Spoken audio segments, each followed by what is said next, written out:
All right.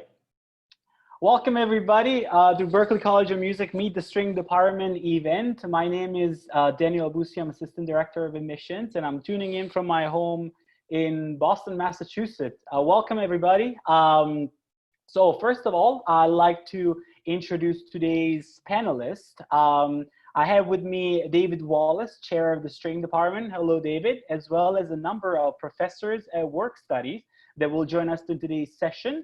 So we're going to go over what it's like to be at the string department, as well as we'll get the chance to open it up to a Q&A in the end. So feel free to write down your questions if you have any, and use the chat feature at the bottom of the Zoom platform, where you can just raise your hand and send questions our way. Okay, so without further ado, I'm just going to pass it on to David.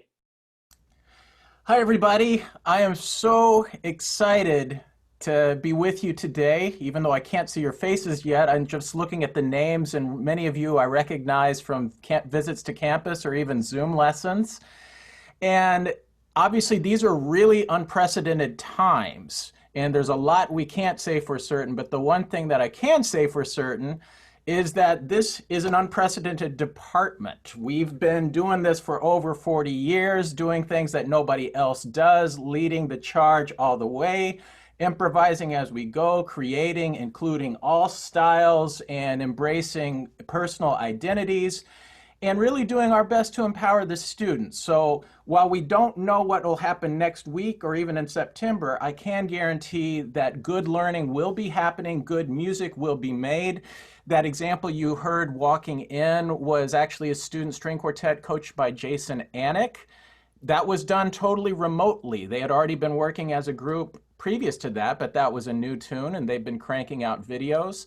So even ensembles are happening. We are hoping that there will be in-person ensembles this fall, and so we're hoping to return to that, but if not, no problem. I just want to have some of our faculty just speak briefly, just introduce yourself, who you are, kind of your expertise. Could we just, a few words from each faculty member? Let's actually, Jason, why don't you go first, since we just heard your group? And I'll call people's on my screen, which is probably different from yours, but I'll introduce each one. Jason. Hey! It's so fun to see that video again. I was so proud of the students. They sound fantastic. Yeah, my name is Jason Anik, and I've been with the string department for about 8 years now, and it's a fantastic group. I love every minute of it. I do a lot of private lessons, and my specialty would be more improvisation, jazz, but a lot of world music and fiddle, and also some classical as well mixed in, but a heavy focus on improvisation.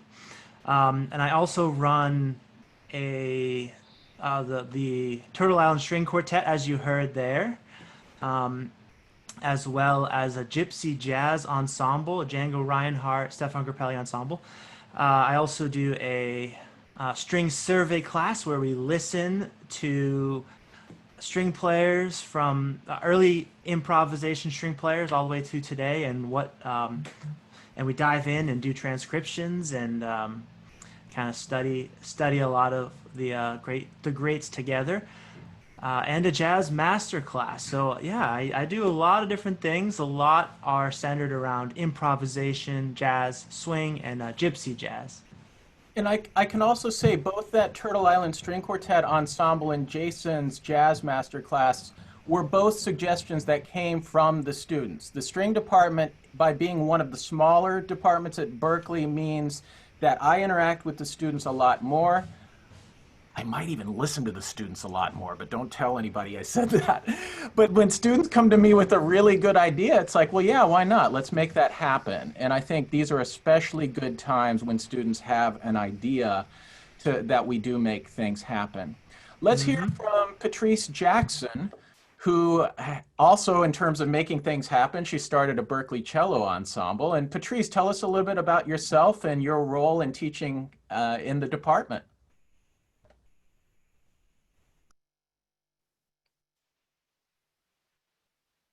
Could we unmute Patrice?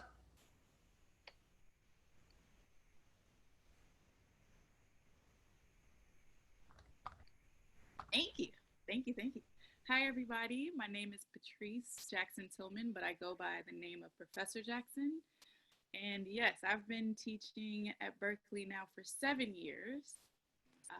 And it's been a fun ride. This is like the best job ever. I really love the string department. As you'll get to know the faculty and Doc Wallace, we really genuinely care and love each other. And we get along very well. But yes, I am more of the classical cello teacher, but I also do a lot of other genres. And I also have a cello ensemble, which we kind of bridging that gap between classical and contemporary style. So we might take a classical piece, but then we'll throw our Berklee spin on it, do some chopping and some improv on it, just having fun. This is a fun space to be. So, yes. And Patrice also teaches some sight reading labs, which are very popular for students looking to get their reading skills together. And we've had some people say, if it wasn't for that, I'm not sure that I would have gotten into the master's program at Belmont with a full scholarship, because they actually required sight reading on the audition. So she does that to help people get their reading skills together. She's also one of our dual citizens who teaches at the Boston Conservatory at Berklee. And so if you're interested in interactions and taking courses between the two parts of the school, she's someone who can answer those questions. I can too. It's been really nice to see more and more interaction happening. And actually, but you don't even have to go to the Boston Conservatory professors to experience classical, because we've got that right here in our department very strongly. And to speak to that, I'm going to appoint Professor Kott to tell us about some of the classical things that happen. And Daniel, if you would, get that Shostakovich string quartet file ready to play. Yeah. Do you want to do that first? It might take him a minute. Go ahead and Okay. introduce yourself and say some of what you do. Okay. So hi, everybody. My name is Sandy Kott. I have been at Berklee for a very long time. I'm not exactly sure now how many years. I mean, I want to say something like 30 maybe. I know, something like that. I mean, it's been a long, I go back to the days when the department was, thank you all. Yes, I'm still alive too. It's amazing. But I go back to the days when the department was really small. Matt Glazer, who runs the World Music Program, the Roots program now, started everything here at Berklee a long time ago. And it's been fantastic for me over the years. I just have to say this to watch what's happened. I mean, right now, I must say, I think we have the most phenomenal collection of teachers anywhere. It's really remarkable. And you guys are here. When you guys are here, you're going to see all of these different personalities who actually really like working with one another. We have a great time together. Everybody does a bunch of different things. It's just a wonderful department to be part of. I am a classical violinist, completely classically trained. Always say, I wish I had had the chance to go to a place like Berklee when I was a student, because there were a bunch of things I would have loved to have done when I was in college. It just wasn't available, really. So anyway, what I do at Berklee is I also teach a lot of private lessons. I actually do a mix of things as well, like everybody else. So my students do jazz transcriptions, they do all kinds of other things, but they also are still playing concertos and major pieces like you would be doing in more of a conservatory session. Currently, right now, I have a student this summer who's working on Tchaikovsky Violin Concerto over the summer. So for those of you, for those of you who are still interested in doing anything like that, I just want to reinforce it's available at Berklee. I'm not the only one who teaches this kind of material. And the great thing is you can do a little bit of everything.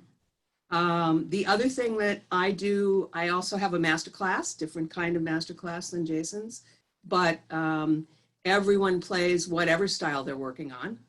And there's just general discussion. It's much more informal than what you may think of as a classical master class.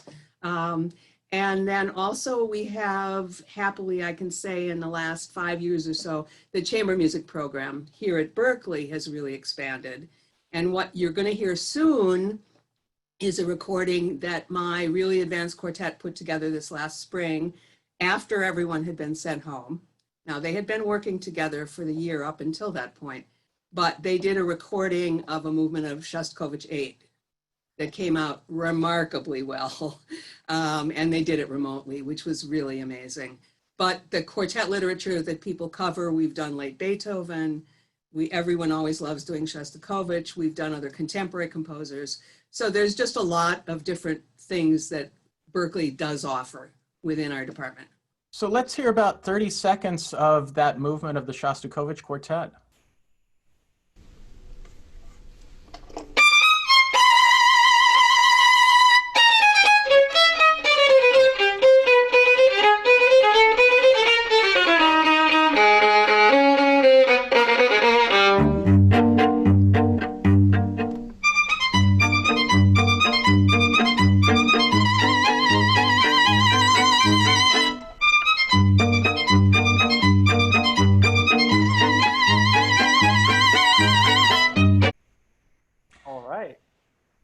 So, sorry for interrupting like that. No, that's good because we're on a tight schedule.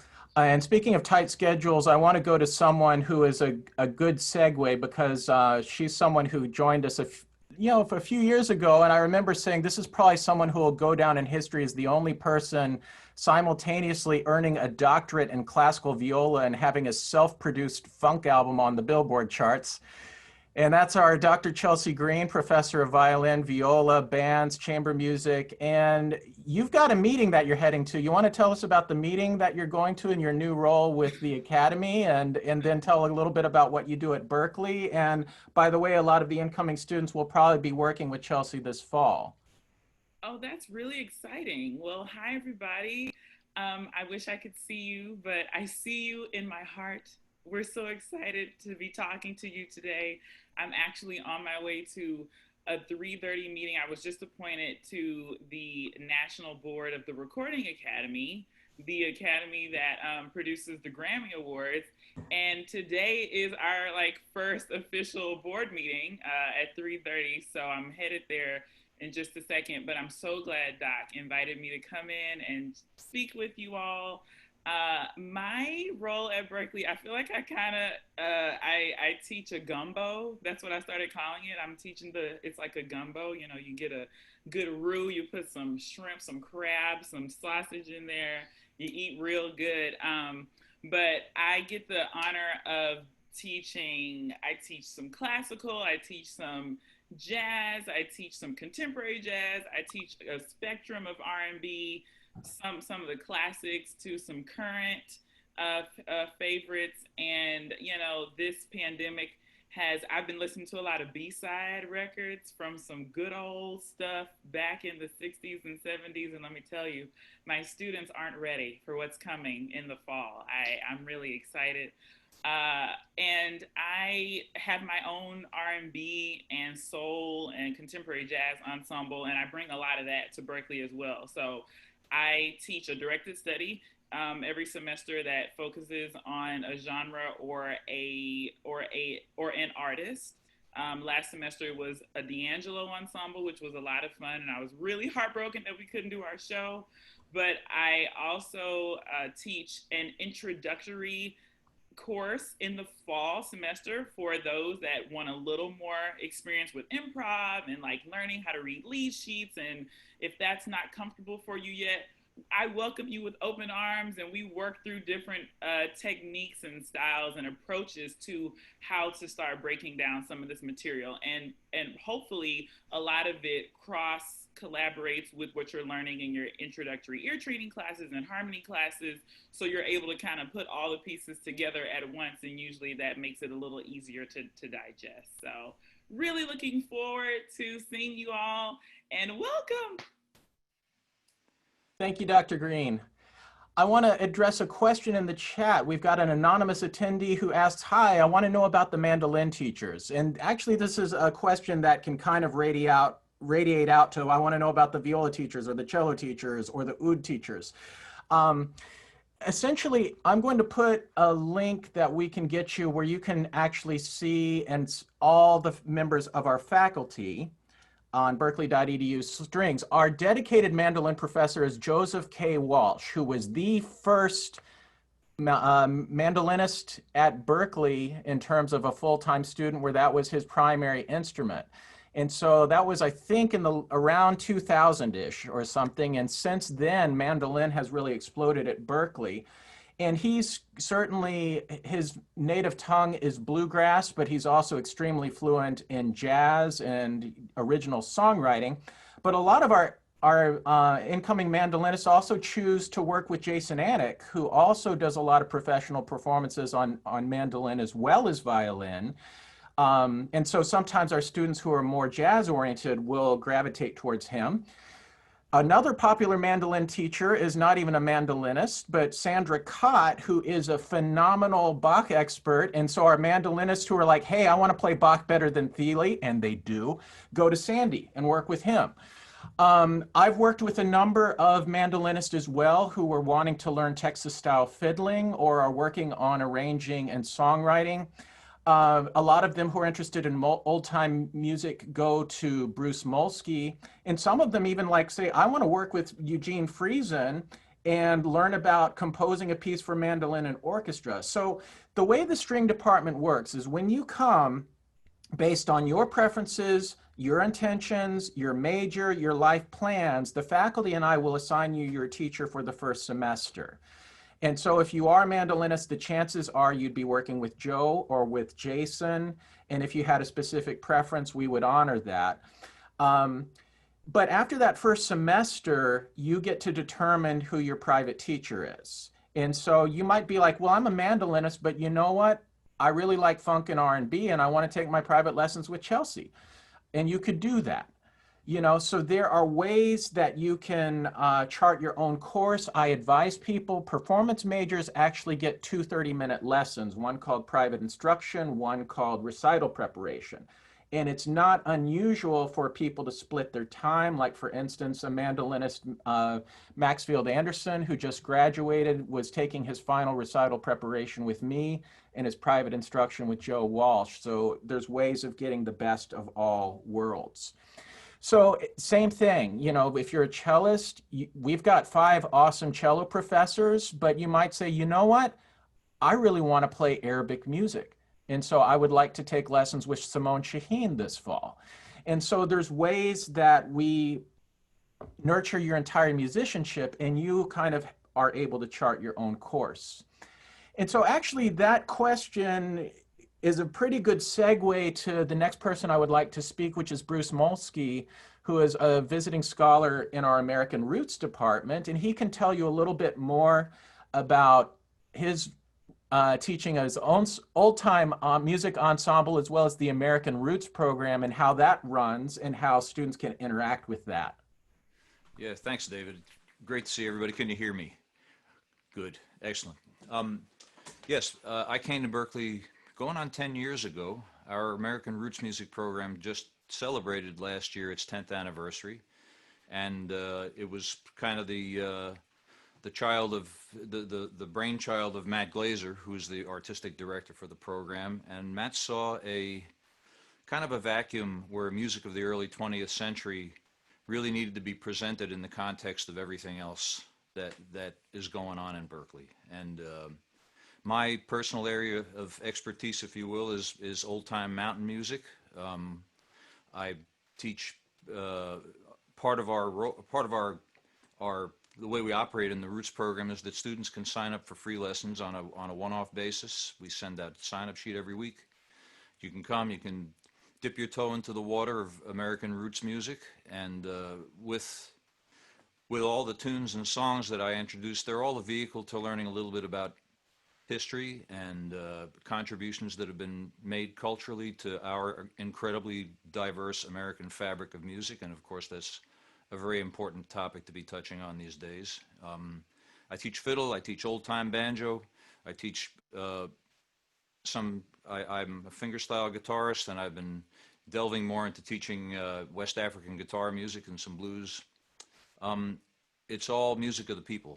And I also teach directed studies, and have had the pleasure of committing to a certain amount of time with students and really digging down into things in American roots music tradition that would further their kind of creative process. And some people come, they want to be old-time musicians and play the old tunes the way the old people did, and that's great. Some people just want to learn the nuts and bolts and hear what makes this music tick and take it with them and work it into other styles and other kinds of compositions. We've had students coming from all kinds of majors: music education, music therapy, screen, film scoring, and it's all good. But mostly I just want to say that, first of all, to the faculty that I'm looking at right now, I miss you all. We have a great time together. I can honestly say that it's one of the most fluid kind of attitudes that we have, from passing information and students on to each other where we think it's beneficial to them. And if you make it, I hope to work with you. Sign up for a one-off lesson. I also teach an old-time music ensemble, and we've had anywhere from 6 to 13 people in it, and we just dig into some of those old tunes and songs and history. So I just want to say, when we were on spring break and gearing up to be remote, Bruce had gotten his old-time ensemble together to do a trial experiment over Zoom. And I joined in because, I mean, that was all new back in March, and we were trying to figure things out. But I remember I called him afterwards. I said, Bruce, you know what? I think it actually might make learning old-time music by ear a little bit better, because if those of you who've been to fiddle camp know that frustrating situation where everybody's trying to play along with the instructor and trying to learn the tune. You're like, shut up, I can't hear the tune and you're playing it wrong. And, you know, and so actually, and honestly, I'm someone who actually learns well by noodling along with the professor, although, you know, I wouldn't do that at fiddle camp. But I said, you know, it was actually helpful just to be able to mute myself, listen to you play while you're playing, and learn the tune a little more quickly. So, you know, there are some things that are working pretty well. I want to go to our next faculty member, but I'm wondering if maybe we could play a little bit of a video from her ensemble in this spring. This is Mimi Rabson's Funkestra.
Professor Rabson, so tell us about your role at Berklee, your history, and what you love about teaching at Berklee. I love everything about Berklee. I am so happy to be a part of this fabulous family.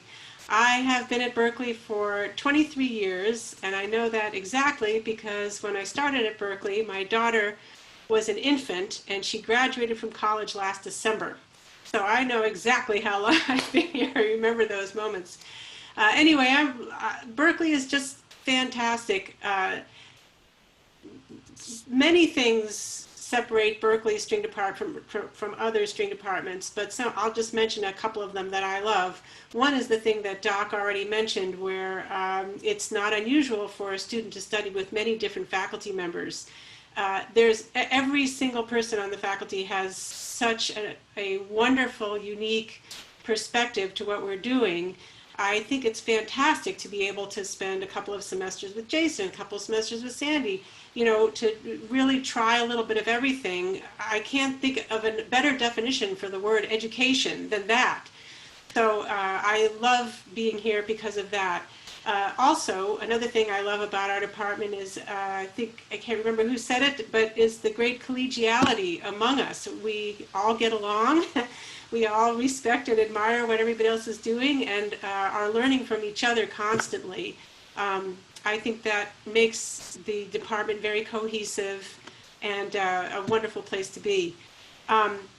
What I do some private lessons, and also I do this ensemble that you just saw called the Funkestra.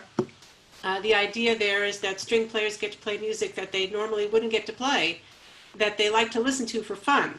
So the way that works is anyone in the ensemble chooses the tune that they want to do. We work on the arrangement together in class, and then we have some sort of performance. This is great for your ear training, for your arranging skills, for learning to be in the rhythm section, for learning to improvise, and mostly for playing the music that you listen to for fun. I know when I was coming up as a classical violinist, I love classical music, I love it. But when I would come home from my lesson, that's not necessarily the thing that I would be listening to. I might be listening to something else, and it's nice to have an opportunity to work on that other stuff that I'm listening to, in addition to all of the beautiful classical music that I've had a chance to play.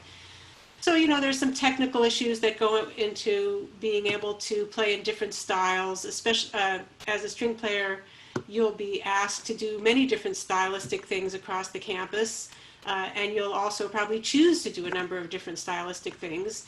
And all of us on the faculty in the string department and in the other departments can help you do the technical things that you need to do to get you know, deeply involved in those other styles of music. And yeah, it's, as Bruce said, it's all music of the people. What moves you, that's the thing to play. I also have a class that I run in the studio. I think that's running this fall. And the idea is to give string players a chance to become a little bit more familiar with how to do things in the studio. It's not a hands-on engineering class, but it is a class in learning how to run a successful recording project, how to talk to engineers, you know, the vocabulary that you need to talk to engineers, a little bit about the equipment that you might be able to use. Maybe after this spring, we've all become experts in how to record on our computers, but this will give you a chance to do some of that in the studio as well. And then I have one other ensemble called the Free Improvisation Ensemble. I think there are several of us who run this different free improvisation ensemble. Mine is really there to encourage you to get back to making the sounds that you love to make. It's not necessarily playing a tune or being in a particular groove, but just making beautiful sounds with other people, letting your ear take you from one gesture to the next. Anyway, I'm so happy to see such a long list of attendees. I recognize some names from 5 Week from past years. And I'm very much looking forward to getting back to work and being able to make some music with all of you. Hope to see you soon. And actually, there's a question which relates very much to Mimi, which is, what will the placement auditions be like? And the easiest short answer that I can tell you, your ensemble placement auditions in the fall will be pretty much like your Berklee audition, where you will play a prepared piece and do what you do best. You know, whatever's the best representation of you. There will be a little bit of sight reading. There will be maybe a little bit of ear training where you're asked to sing something back or play something back. And there will be some improvisation, probably with a track. The thing that'll be a little bit unusual is that will all be happening over Zoom, I believe. But, you know, it'll pretty much be like we normally do it. We already did them for this summer. So it's nothing to stress about. Just put your best foot forward. And obviously, you're in the school. We believe in you. You're good enough. This is just so that we can get to know you and so that we can put you in an ensemble that would be the best fit for your stylistic preferences and your education based on where you are right now. So that's the answer to that question. And this actually is a good time I want to turn it over to one of our students, Alice Hardy Evans, who is a cellist and a music therapy major from Cleveland. And I've just asked if she would say a few words about her experiences. And if you have questions for her, she might be a good person to ask. But Alice, a few words, please. Yeah, all I have to say is like Berklee is one of those schools where like your possibilities are endless. Like you could do whatever you want. I feel like each professor has already spoken on that, but I know a lot of people when I was coming in my first semester, like, oh yeah, I play violin, but I'm scared because I've never improv, or like I'm only doing classical, like I audition with classical and I don't want to branch out. Like you can do what you want to, and then you can also have the opportunity to branch out, which is like something that you don't get at any other school. Other schools, it's like you have to sit in this orchestra, you got to play this, in order to go your steps. But Berklee is just one of those places where you can do whatever you want. You can make your own ensemble, you can have your own cast show, you can, do anything that you want. So just be optimistic, even though, times are kind of weird right now for students. Like it's one of those places that it'll be okay, even if it is through Zoom. Like you'll still get what you need and like learn lots. So yeah. Thank you, Alice. So I'm going to turn it over to Daniel and Chris. What do you think? Should we go to questions, or do you want to go through the PowerPoint with more of the logistical things? What would be the best way to use our remaining time? Yeah, we can open it up to Q&As. I think this is a good time. And yeah, the PowerPoint was pretty much the slide that we saw in the beginning. It was just a way to welcome everybody. So if you have any questions, feel free to use the Q&A feature at the bottom of Zoom to send in your questions. You may ask questions about the strings department as well as questions about admissions or plans for the fall. We have about 10 minutes left for this session, so we'll do our best to answer as many questions as possible. Okay, let's leave the first one. Yeah, I want to handle one question which may relate to several people. I have a question from an international student who is concerned about whether or not they're able to attend in the fall due to visa and what that means. I mean, obviously the last 48 hours, there's been some crazy news cycles, and we're still trying to figure out what that means in terms of international students and everything. What I can tell you is that we do have people in our community, both US as well as international, who for one reason or another cannot be at Berklee in person. And so we are working on ways so that people who need an entirely remote option are able to avail themselves of that. So that is one thing that I am able to guarantee, is that for students who cannot be in Boston in person for whatever reason, this fall there will be options for that. As far as other things in terms of internationally and what that means in terms of visas, that I think still remains to be seen. Berklee administration is on it. We do have an entire department in the school that ministers to international students and helps them with their needs. And I'd say international advising would be a fantastic place to go for any of those questions. The other things is if you have questions for any specific professors, like, there's people who are studying harp, but we have a student who's going to begin in Valencia, but she's still wanting to work with Felice Pomerantz, our professor in Boston. And so we're working on ways to make that happen. So we're working through all of that, and obviously it's in flux, but if you have questions like that, you can email me at dwallace1@berklee.edu, and I will do my best to help you with all of that. Yeah, and just to add something to that, David, I see Ali's questions. It's true, the past 48 hours have been pretty shaky with the new SCVP guidelines.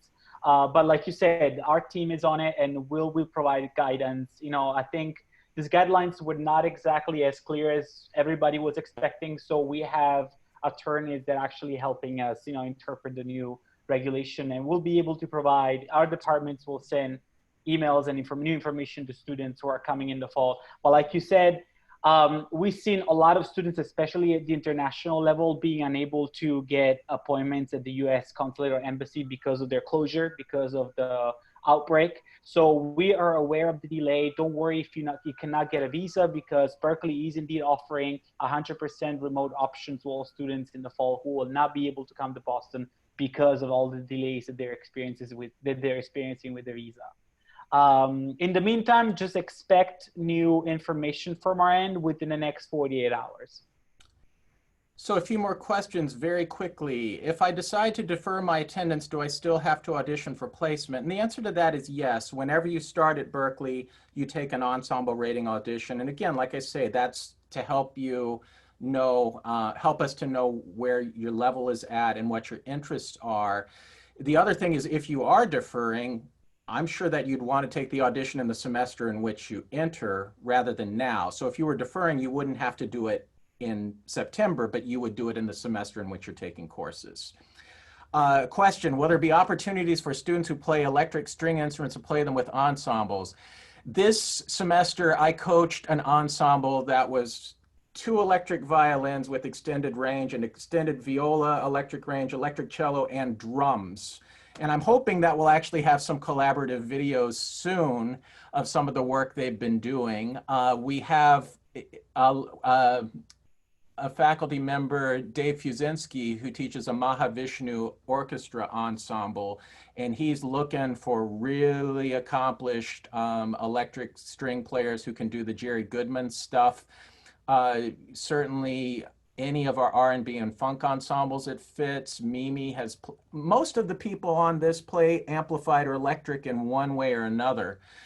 So yes, that does live. And again, it's helpful, like the electric ensemble that I was coaching this spring was a dedicated group that say, hey, the 5 of us want a group with you and we're gonna do this. And we said, all right, let's make it happen.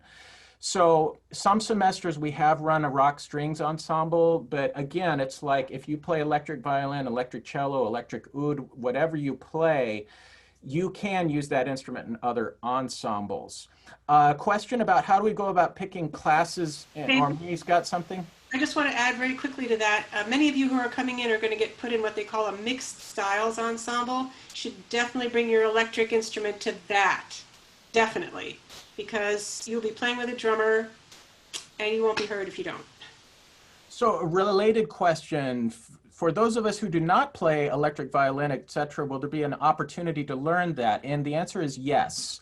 We do actually have a lending library of a number of electric instruments and pickups and things so that people can try that, explore that, get used to that. We do have a lab called the Sound Reinforcement Lab taught by our professor, Rob Thomas, who teaches people all about amplification, pedal effects, and those kinds of things. That lab will be running this fall. And so, yes, I mean, the string department is a really good place to get your feet wet in all kinds of different areas. If you've never played world music, this is a good place to do it. If you've never played in a symphony orchestra, this is a good place to do it. So we're hoping to expand and branch out everyone's horizons, and certainly playing electric, being able to record, being familiar with DAWs, all of that's really important to your education. And a lot of that is self-directed, because if you want to go in deep into that world, you can. If you just want to focus and say, well, I'm an acoustic person and that's me, that's fine too. Question about picking classes and ensembles. Your very first semester, Berklee pretty much determines things for you, where it's like, you need this, these are the required courses, you need some ear training, you need some, what they call MTech 111, where you're getting skilled on all the software and everything. So there will be a prescribed first semester for you. You may place into higher levels of things, but that first semester, Berklee will make your choices for you. And I'd say the exceptions are if you do have a preference for a teacher or an ensemble, that's something that I usually can help you with. but we make your job easy. Future semesters, you will be making the choices according to your major and according to advising. Can I add something? Please. So I know for my first semester, it was they make you take the test. They put everybody in a place to take a test so that that test determines like what ear training level you're in, what harmony, like if you test out of harmony, if you want to test out of any piano labs, depending on like your major. Like let's say for me, I knew I was going into music therapy, and if I was advanced enough in piano, I could say, you know, let me test out of some of these classes. Or a lot of my friends came in and they were like, I know how to use Pro Tools. I know how to use all this stuff. So they test out a MTech, and that puts them forward a few years, like a few semesters. So you can always like test out of stuff, and then that'll make your schedule a little more like something that is based towards your major. So yeah.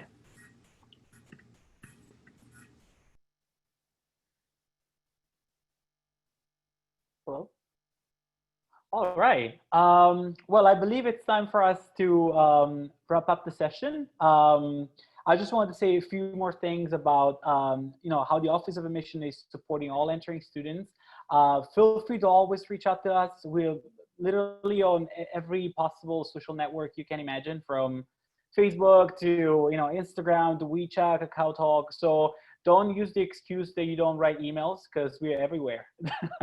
So if you have questions, don't be afraid to reach out. I know we're in touch with a lot of you that email us, you know, regularly, but you know, never. Today I got a call from a student who was so apologetic about putting in the deferral request. Any concern that you may have, don't be afraid to reach out, schedule an appointment. So we'll meet you on your own turf. And if you have any questions, always feel free to reach out. And also feel free to monitor the page that we have on our website that is called Back to Berklee. So it's going to be berklee.edu /BTV/FAQ. And it's a page that is being updated every day with everything that you need to know in regards to plans for the fall. Okay. So I'm just going to wrap this up with a fantastic video, courtesy of the string department. And then I will see you all in the fall. And this is Professor Jackson's cello ensemble performing I Want You Back. Awesome. And again, if you all have any questions, please be in contact. You know, we're happy to do what we can to answer your questions and make things work for you. And really looking forward to hearing and seeing more of you, hopefully in August. Yeah. And I shouldn't forget that, you know, I wanted to thank you guys one more time. Thank you, David, Alice, Bruce, Jason, Mimi, Patrice, and Sandra for being a part of this session, as well as Christopher. And we'll see you all, you know, as soon as possible, hopefully. All right, you ready for this?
All right, thank you all, and we'll see you soon. Thank you, everyone.